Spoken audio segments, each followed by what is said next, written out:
é Romanos capítulo 7, versículos 2 e 3, que vai falar que a mulher, ela está casada, ligada a seu marido, enquanto ele estiver vivo.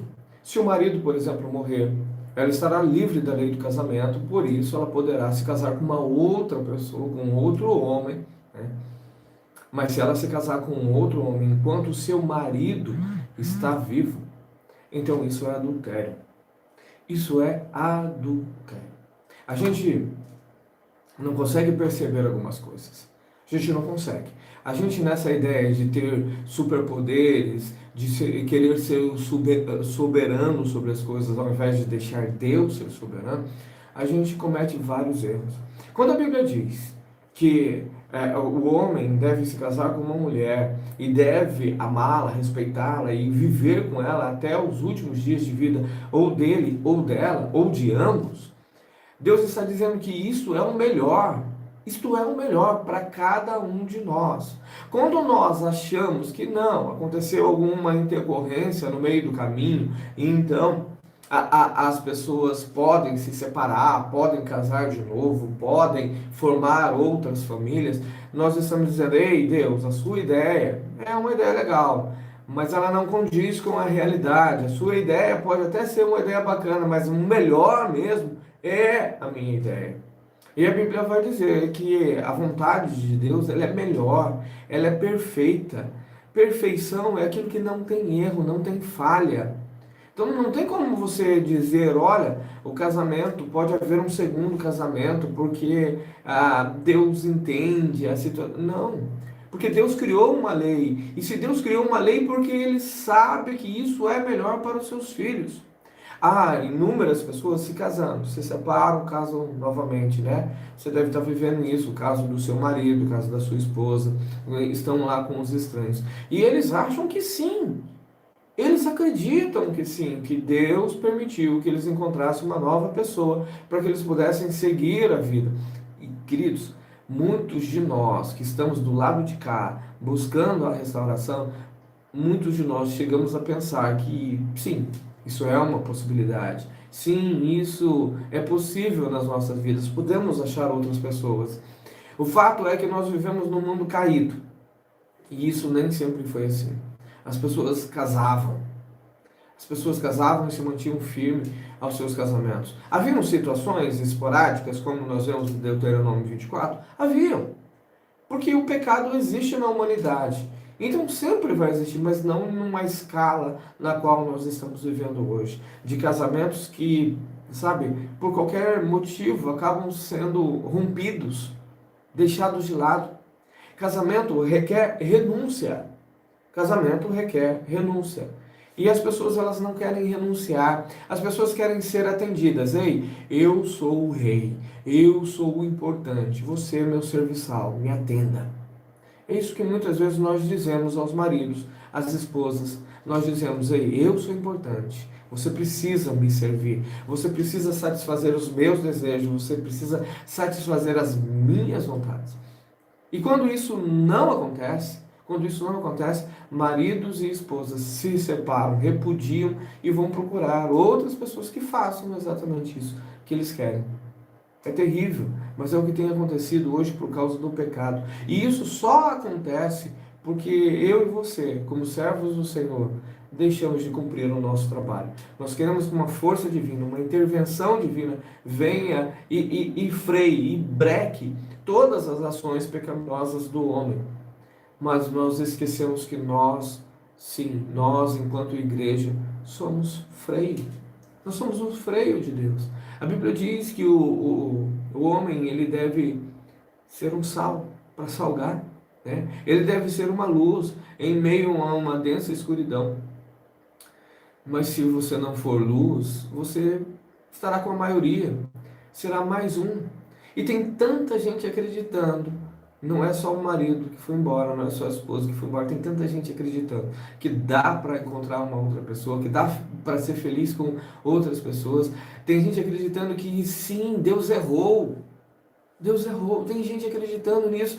Claro que as pessoas não vão dizer com todas as letras, não, Deus está errado. Mas as pessoas vão dizer nas entrelinhas, deixar subentendido, não. Alguns vão dizer até que a Bíblia precisa ser atualizada. É engraçado que a sociedade vai mudando, a sociedade vai evoluindo, né? Vai, sabe, uma liberação sexual muito grande, uma torrente, uma coisa muito forte de destruição familiar, e nós queremos que a Bíblia se adapte a essa destruição. Nós queremos que a Bíblia se adapte. Olha, está tendo esse e esse tipo de caso. Então, nesse caso, a Bíblia permite a separação. E é exatamente o que muitos pregadores estão fazendo. Claro, porque não pode deixar aí os seguidores insatisfeitos. Porque senão vem a política do cancelamento, né?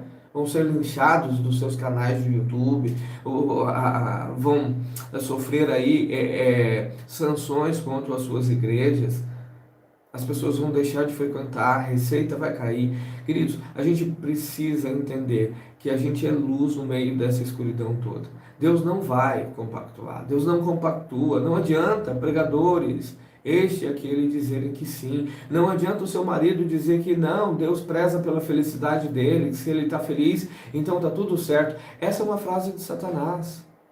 Essa é uma frase de Satanás. A frase de Satanás para Eva foi: Deus bem sabe que você não vai morrer. Muito pelo contrário, Ele sabe que você vai ser igual a Ele. E Deus quer que você seja igual a Ele. É assim que as coisas caminham. É assim. O diabo sempre mentindo e a gente sempre acreditando, porque nós não temos raízes profundas na palavra do Senhor, nós somos superficiais. Não só nós, os cônjuges que foram embora, eles acreditam nessa besteira. E o que mais me assusta, é que eu e você, muitas vezes, também acreditamos. Também acreditamos. Eu digo eu e você porque passa pela minha cabeça. Por que não? Passa pela minha. E a gente precisa ser honesto. A gente precisa ser honesto em reconhecer. Nós não somos super-homens. Nós não somos pessoas que não têm sentimento algum, que não pensa, que não acha que foi injusto toda essa situação. A gente é assim. A gente tem uma natureza que faz com que muitas vezes a gente pense, meu Deus, será que eles não estão certos? Só que a gente precisa combater todos esses pensamentos. Todos eles, com a palavra do Senhor. A Bíblia fala isso: leve cativo, leve prisioneiro, leve algemado, todos os seus pensamentos, a palavra do Senhor. Porque lá sim, está a verdade. E lá elas serão transformadas. Agora tem muita gente buscando a verdade em qualquer lugar. E esse que é o problema. Se você não buscar na fonte correta, é claro, você não vai beber água limpa. Você vai beber água suja. E você vai acreditar que está bebendo água limpa. Por incrível que pareça, essa é a situação.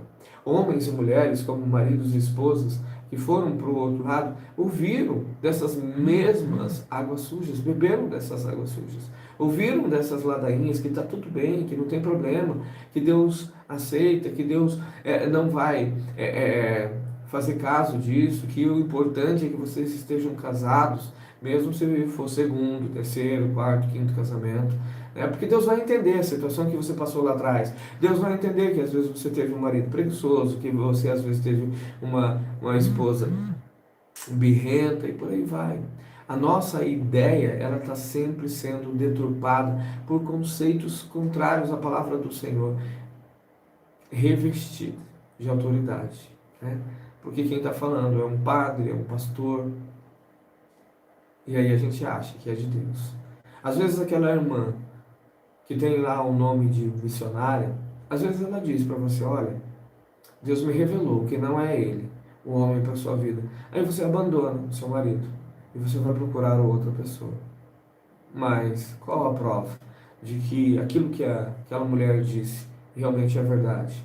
Nenhuma. Muito pelo contrário. Tem-se uma prova irrefutável, que é a palavra de Deus, dizendo que casamento é até que a morte separe. Ok. Seu marido morreu, você está livre, pode casar novamente. E ainda, 1 Coríntios 7:39 vai dizer, desde que seja no Senhor. Não é um casamento livre, assim, para você fazer o que você bem entender. Não. Tem princípios a serem respeitados.